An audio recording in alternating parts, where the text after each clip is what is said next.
पंकज जी, कहीं ना कहीं अब हरीश रावत की रणनीति तो चलिए साफ है कि उसे कुर्सी चाहिए। हरक सिंह रावत की रणनीति क्या होगी, वो आने वाले उनका रोल क्या होगा, आपको क्या लगता है? 1-2 दिन में, 3 दिन में, 4 दिन में हरक सिंह रावत क्या करेंगे? जो देखिए जाति लड़ाई की बात अभी मैंने करी थी, वो इसीलिए करी थी क्योंकि हरक सिंह रावत की तरफ से भी तो मालूम हुआ है कि हरक सिंह रावत ने कह दिया कि हरीश को बना दिया जाए, मुझे कोई दिक्कत नहीं। तो ये जाति समीकरण वाली बात आ गई फिर यहाँ पे कि अब ये कल तक कह रहे थे कि नहीं हरीश रावत की जगह पे कोई बना दिया जाए। अब विजय बहुगुणा बन गए तो वो कह रहे हैं कि हरीश रावत को इससे बढ़िया बना दिया जाए, वो जनाधार वाले नेता हैं, हमारी पार्टी बच जाएगी, नहीं टूट जाएगी।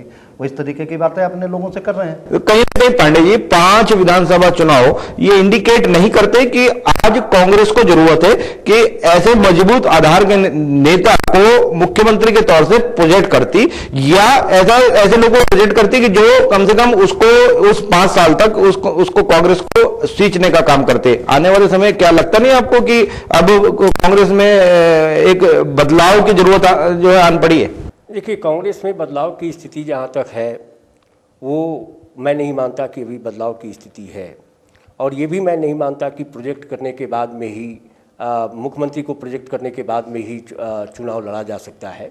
उसके कई खामियां भी हैं और कई उसके सकारात्मक रुख भी हैं।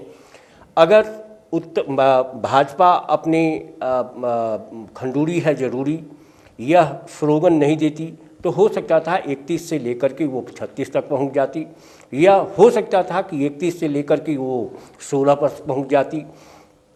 तो यहाँ तक प्रोजेक्ट करने की स्थिति, आज राजनीति बड़ी संक्रमण के दौर से गुजर रही है। यहाँ जनता अपने आप हताश हो गई हुई है। जनता देख रही है कि कौन हमारे साथ वादा कर रहा है, वादा करने के बाद में कुछ कौन इसको इम्प्लीमेंटेशन पर्सपेक्टिव को अच्छी तरह से रखेगा। नहीं, एक बात मैं और स्पष्ट रूप से आपको बता दूं, आपने देखा होगा कल उत्तर प्रदेश में लाठियां चली हैं नौजवानों पर। सिर्फ इसलिए चली हैं लाठियां कि वहां के युवा मुख्यमंत्री जो अभी ओथ लेने वाले हैं उनके द्वारा कहा गया हुआ है कि बेरोजगारी भत्ता दी जाएगी। अब बेरोजगारी भत्ता के लिए रोजगार के ऑफिस में जो है जा करके लाखों लड़के माने शामिल हो गए हुए हैं। तो ये ऐसा दिवा स्वप्न ये राजनीतिक दलों के द्वारा तो क्या ये जो क्योस की स्थिति उत्पन्न हो गई है, वही चीजें उत्तराखंड में भी कांग्रेस ने प्रॉमिस किया है कि बेरोजगारी भत्ता देगी, तो ये परिस्थितियां तो कल उत्तराखंड में भी पैदा हो सकती है। तो इस स्थिति को कांग्रेस कैसे संभालेगी? क्या अभी तो कांग्रेस अपने कुंबे को जोड़ने का प्रयास कर रही है, जनता से किए गए वादों पर वो जो है कब अमल करेगी? क्या लगता है आपको पंकज जी, क्या कांग्रेस की रणनीति आने वाले टाइम पे आपको देखने को मिल सकती है? देखिए, अभी तो ये अपना पहले पर बहुमत साबित करना यही इनके लिए सबसे बड़ी चुनौती होगी, क्योंकि ये निश्चित है कि अगर हरीश रावत को न मना पाए तो कांग्रेस की सरकार नहीं बननी है। तो कहीं ना कहीं विश्वजीत जी, अगर हम बात करें तो क्या कांग्रेस डरती है, क्या कांग्रेस इस बात से डरती है कि कोई जो ग्राउंड रूट का नेता है वो कहीं कमान संभालेगा तो कहीं उसके लिए वो परिस्थिति पैदा ना हो जो आंध्र प्रदेश में वाई राजशेखर रेड्डी ने पैदा की थी? जी बिल्कुल, आपकी बात बिल्कुल सही है। मैं सहमत हूँ आपकी बात से कि कांग्रेस पार्टी के वरिष्ठ नेता जो कांग्रेस के कर्ता धर्ता माने जाते हैं वो इससे भी डरते हैं कि अगर उत्तराखंड में कोई आदमी ज़मीन से जुड़ा हुआ आदमी मजबूत हो जाएगा तो केंद्र की राजनीति में दखलंदाजी करेगा। इसका नमूना नरेंद्र तिवारी जी थे जो पूर्व में मुख्यमंत्री थे। उन्हें सिर्फ मुख्यमंत्री और राज्यपाल इसलिए बनाया गया था कि वो केंद्र की राजनीति में दखलंदाजी ना करें, और ऐसा ही हरीश रावत से भी के कुछ केंद्रीय नेताओं को इस तरीके का खतरा महसूस हुआ होगा कि कहीं हरीश रावत कहीं बहुत मजबूत होकर के ऐसे में पंकज जी वादे इरादे जनता से किए गए वादे, जनता से किए गए इरादे, जिस पे की जनता ने इनको वोट दिया है वो कहां खो गए हैं? उसके लिए कांग्रेस कब प्रयास करती दिखाई देगी आपको? देखिए, ये आपस में इतना ज़्यादा इनके पास गुटबाजी हो चुकी है यहाँ पे।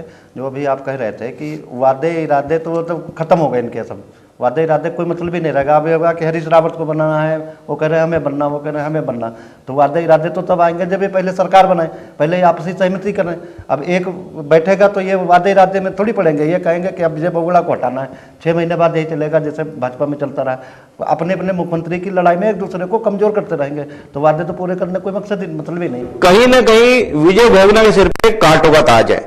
उन्हें न केवल कांग्रेस में समन्वय के करके अपने आप को आगे जो मुख्यमंत्री के तौर से स्टैब्लिश करना है, बल्कि साथ साथ जो नाराज गुट है उस नाराज गुट को भी किसी न किसी तरह मनाना है, किसी न किसी तरह स्थायित्व पैदा करना है कांग्रेस के भीतर, ताकि वो सरकार के रूप में स्थायित्व दे सके। देखते हैं आने वाले 2 या 3 दिनों में क्या परिस्थितियां पैदा होती है। फिलहाल तो जो परिस्थिति है उसमें कांग्रेस आला कमान की जो परेशानियां हैं वो बढ़ी रही है, घटती दिखाई नहीं दे रही है। लेकिन चूंकि जब आज मुख्यमंत्री के रूप में जब बाबा ने शपथ ले ली है तो कहीं ना कहीं उनके दिमाग में कुछ ना कुछ रहा होगा कि वो इस परिस्थितियों से कैसे निपटेंगे। देखते हैं कि ये जो परिस्थितियां किस ओर उत्तराखंड की राजनीति को ले जा रही है। कल मिलेंगे हम नई चर्चा के साथ। पांडे जी आप आए, आपका बहुत बहुत धन्यवाद। पंकज मिश्रा जी बहुत बहुत धन्यवाद। विष्णु जी बहुत बहुत धन्यवाद। कल मिलेंगे हम नई चर्चा में नए लोगों के साथ। धन्यवाद। जनादेश 2012 खुल गया किस्मत का पिटारा, हो गया हार जीत का फैसला। किसी को मिला ताज तो किसी को मिला वनवास, उत्तराखंड की आवाम का फैसला। जनादेश 2012।